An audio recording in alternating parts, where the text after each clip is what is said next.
بسم الله الفتاح العليم والصلاة والسلام على رسوله الكريم. أهلا وسهلا بكم في الفيديو الثاني من سلسلة التحضير لشهر رمضان المبارك. بداية الفيديو أكيد راح نوري لكم كيفاش بديت التنظيم الحقيقي لشهر رمضان المبارك وبالخصوص المطبخ. ثم الجزء الثاني من الفيديو راح ندير لكم وصفة تاع تحلية بزاف هايلة وخفيفة وسهلة خبيوها معكم لشهر رمضان، وطبعا موديل تاع خياطة للمناسبات.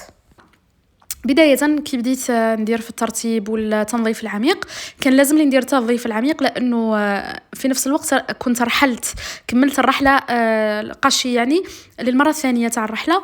دونك بعد هذا الدفعتين من الرحلة كانت شوية مرهقة، لذلك كان لازم لو كان نبدا التنظيم العميق ومنها رمضان. طبعا أول شيء نبداو به هو المطبخ، وما أدراك ما المطبخ. المطبخ اللي بزاف يخافوا منه، واللي كي يقرب شهر رمضان كاين بزاف بنات وكاين بزاف النساء يعني ولا لهم شهر رمضان هاجس ليه، باسكو ملي ينوضوا هما في الشغل وهما في الكوزينه ما يخلصوش حتى يطيحوا كاو مع المغرب. دونك نهارها كامل يروح في المطبخ وجهدها كامل تخلص المغرب تطيح كاو، باسكو مجهوداتها كامل راحت في المطبخ. دونك تقصر في الأهداف الأساسية والحقيقية اللي كان لازم نديروها في رمضان، واللي هي العبادة واكتساب عادات جيدة في حياتنا في هذا الشهر الفضيل. اللي مش عارفة تحط أهداف حقيقية وتتحفز لفضل شهر رمضان المبارك العظيم، عليها بمشاهدة الفيديو اللي قبل هذا. كنا حكينا على سر الشهر العظيم، وش هي الأهداف ولا الأجور اللي ممكن تتحصل عليها من خلال هذا الشهر الكريم. لذلك كما راكم شايفين قلت لكم وقت اليوم الرمضاني ولا يروح لنا بزاف يعني في المطبخ. نحكي لكم على تجربتي الشخصية. أنا كي كنت في بيت دارنا كنت ما نوضش بكري في اليوم الرمضاني، ونوض نلقى ماما بريسك دارت اغلب الشغل ولاحت الفطور تاعها، باسكو هي تحب تلوح الفطور الصباح بكري. ومن بعد نلقى روحي اولا ضيعت نص النهار في النوم، ثانيا نوض في الوقت اللي ما كنتش عاونت فيه الوالده بزاف، يا ربي ندير حاجه خفيفه. وهذا حال يعني معظم البنات، وهذا للاسف امر خاطئ جدا. بعد ما تزوجت العام الاول تاع رمضان تاعي ثاني كان مرهق جدا، اول مره ندي المسؤوليه يعني تامه من كل الامور من كل الجوانب. دونك كان شويه مرهق، تعبت فيه بزاف. اما رمضان الماضي اللي هو رمضاني الثاني بعد الزواج اكتشفت فيه أمر مهم جدا، ألا وهو التنظيم والتخطيط. بدلت طريقة تفكيري تماما، والسبب اللي خلاني أني نبدل هو كان عندي بيبي ولادة حلا، وكان شهر رمضان يعني وليت ما عنديش الوقت للمطبخ بزاف، ولا عندي بيبي نهتم به. دونك هنا اللي بداني التفكير الحقيقي هو كيفاش نرتب نفسي في اليوم الرمضاني، بحيث أنه ما يروحش وقتي كامل في المطبخ، وبحيث أنه نلحق على عدة مهام في نفس الوقت، وفي نفس الوقت نعيش رمضان كما لازم في العبادات، في التعلم، في اكتساب عادات جيدة، في الصبر، في الطاعات وما إلى ذلك. لذلك عزيزتي إذا كنت تعاني من نفس الإشكالية، عندي لك السر والحل السحري، ألا وهو التنظيم والتخطيط. التنظيم والتخطيط هو السر لكي يتنظم الوقت تاعنا، ولكي نشعر براحة نفسية رهيبة جدا. كي تكوني منظمة روحك ومرتبة، هذاك هو أكبر إنجاز باش تربحي شهر رمضان على أكمل وجه. ذكا أرواحون مدلكم الخطوات الكبرى للتنظيم والتخطيط لهذا الشهر، باش كي يلحق رمضان تكونوا واجدين باش تعقبوه بأفضل حال.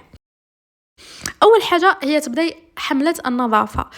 حملة النظافة من الآن، أنا في رجب جاي شعبان، دونك لازم لك من هذا الوقت هذا تبدأي حملة النظافة.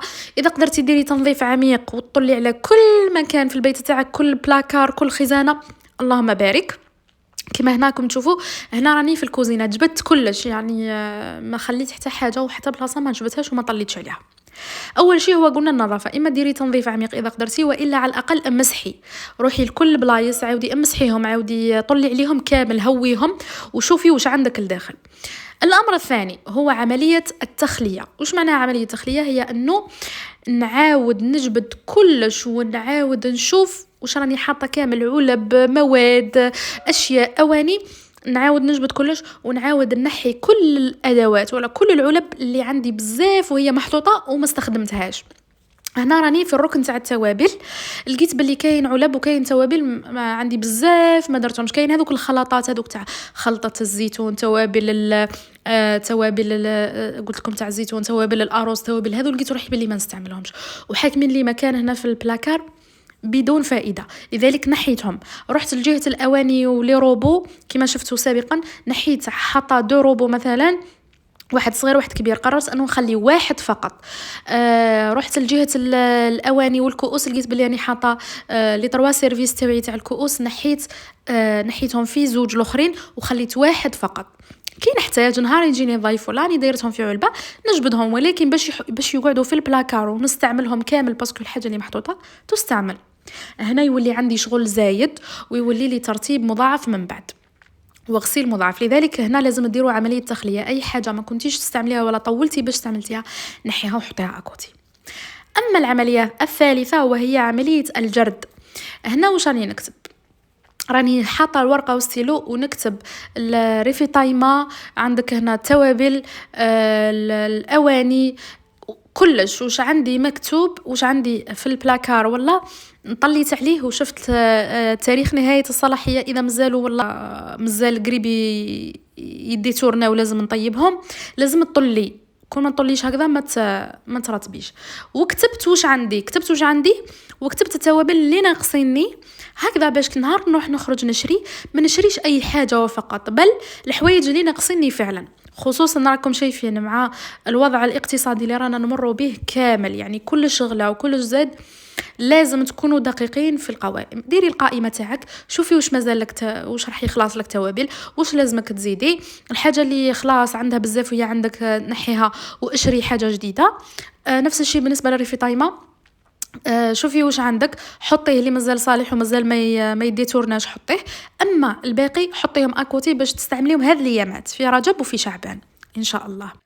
ونروحوا لرابع اروع نصيحه، هي انه تكتبي جدول للوجبات، وهذه درتها العام اللي فات وفادتني بالبزاف. ديري من ذوك تكتبي جدول مقترح للوجبات اللي راح تطيبيهم في رمضان. قال عندنا حساء، عندنا طبق رئيسي، عندنا مثلا مقبلات، وعندنا مثلا مخبوزات، وعندنا تحليه. هذو الحوايج قال الرئيسيه. تكتبي كل اسبوع واش عندك، واش حكي ناويه ديري اطباق. طبعا هذوك الوصفات اللي تلقاهم سور بلاس في اليوتيوب في خلال شهر رمضان ولا خلينا هذوك اكوتي كي تستخفيها كي ديري، ولكن الاساس لازم تكتبي اولا مبدئيا الوصفات اللي تعرفيهم واللي مالفه ديريهم واللي ما يديوش منك وقت بزاف في المطبخ باش نربحوا اليوم الرمضاني اكثر للعبادات. هكذا كي تكتبي جدول، وهاني درت لكم فيديو على الجدول السابق تاعي اللي حابه تطلع عليه دوك نخلي لكم الرابط. كي ديري جدول يولي يبان عندك واش ناقصك مواد اوليه، واش ناقصتك في الريفيتايما، واش ناقصك في اللحوم مثلا. يعني ما نروحوش نشريو حسب السخفه، ما تخرجوش تروحوا للسوبرات غير باش تفوتوا على الصفوف وتهزي تهزي تهزي تهزي، هذه لا عود نحتاجها هذه ما نحتاجهاش.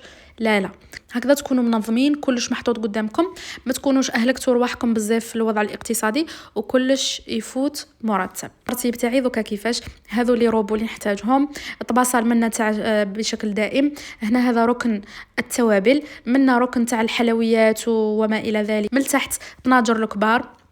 هنا دايره مواد التنظيف ثاني، نحيت كل المواد التنظيف اللي عندي بزاف ما استخدمتهمش وغير مستعملين، خليت فقط اللي نحتاجهم قدامي. هذه العلبه درت فيها الكرتون هذا، ما لقيتش حاجه اخرى، درت فيه لي سيرفيس اللي قلت لكم حطيتهم اكوتي. خليت سيرفيس الحليب، سيرفيس واحد اخر نتاع سيرفيس تاع كيما نقولوا عصائر وجو، وهذا سيرفيس الابيض هذه مكانه ما عنديش وين نديرو، عندي 2 سيرفيس فقط تاع ديما، وهذاك شمون يجيني ضيفي. اما هذو اواني تاع لا ديكوراسيون وفي نفس الوقت باهيين شويه هكذا للتصوير في اليوتيوب، دايرتهم في ايطاج خاص باسكو راني ناويه ندير لكم وصفات جميله جدا. هذه هي فيما يخص الفيديو تاعنا. الان مباشره نروحوا للوصفه اللي قلت لكم. هذه وصفه نتاع تحليه بزاف خفيفه وبزاف سهله، ودرتها بشكل مسرع باسكو جاو ضيوف لزوجي وقال لي ديري لي حاجه فيت دونك بعثت وشرى لي هذاك لي مادلين، درتهم في القاعده نتاع لي فيغين. عندي هنايا 2 علب نتاع فلون شوكولا، درتهم في لتر حليب. من بعد واش ديروا الفلون، هذا الوصفه ممتازه للمحبات الفلون والبسكوي ولا يعني وصفه ممتازه جدا. هنا هزيت هذا البسكوي هذا تاعي، رحيتو تقدروا ديروا اي غاطو متواجد عندكم يعني في البيت. درت البسكوي، ديروا كميه، انا درت العلبه هذه كامل مع حبه بنان، ولكن تقدروا ديروا اقل كما تقدروا ديروا اكثر. انا واش كان عندي هنا راني نقسم حسب الكميه اللي راهي متواجده عندي، وخليت هو نورمالمون ندير 2 بنانات، ولكن خليت هذاك النص تاع بنانه على جال التزيين النهائي. يعني واش راه متواجد عندك في البيت جيري روحك به، ما تتقلقي ما تخافي ما والو، باسكو وصفه سهله وعمليه.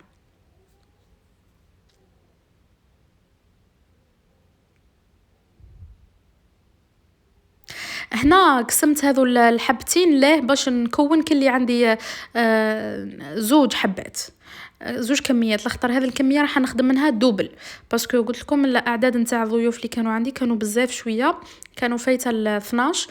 دونك خدمت الكميه الاولى، هذه الدفعه الاولى مع بعلبه بسكوي وحبه بنان وهذيك الكميه نتاع الفلون، وزدت ضاعفت الكميه واحده اخرى بالباطه الاخرى نتاع البسكوي وبالبنان هذوك لي دو مورسو على اساس انهم بنانه، وزدت درت الفلون.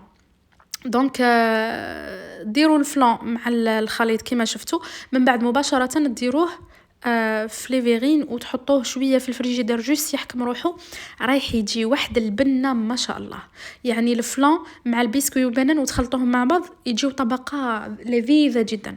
هذه تحليه على عجاله هكذا، اللي يحبوا التحليات الخفيفه تزينوها بوش كان عندكم في البيت، وشهيه طيبه. نتمنى انكم تخبيوا الوصفه لشهر رمضان.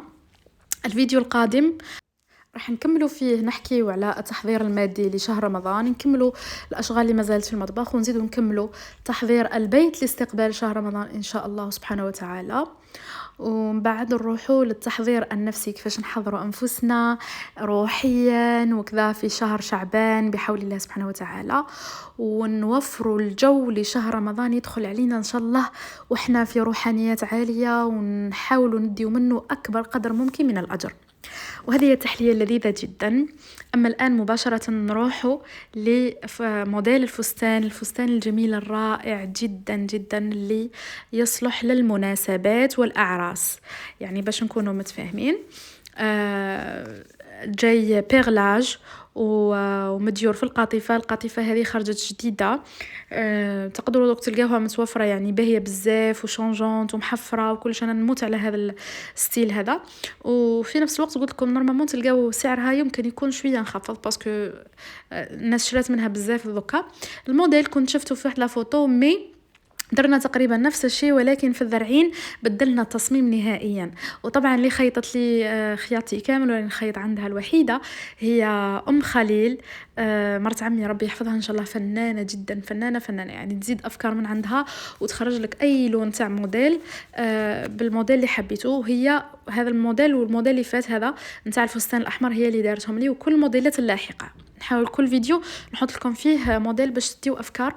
درنا الذرعين كما راكم شايفين، خدمتهم لي ما شاء الله، ما همش سامبل عاديين وانما فخمين، وكي يتلبسوا يجيو ما شاء الله. وزاد لو غري مع لو روز خرجوا تحفه، يعني كي تلبس ما كانش واحده نهار لبست الموديل هذا ما جاتش صورت الموديل باش تديه وتخيط كيفو. تقدروا ديروا دي سكرين شوت وتديوا الموديل، وتقدروا تعيطوا لها تخيط لكم في اي ولايه كنتوا، ولكن لازم تكونوا سيريو. ساعات تلقاوها شارجي ما تحكمش، وساعات تكون ليبر فيدات تحكم عليكم الطلبيات عادي جدا، راهم يجيوها من كل مكان. ربي يوفقها ان شاء الله ويعطيها صحه، والى الملتقى الى الفيديو القادم.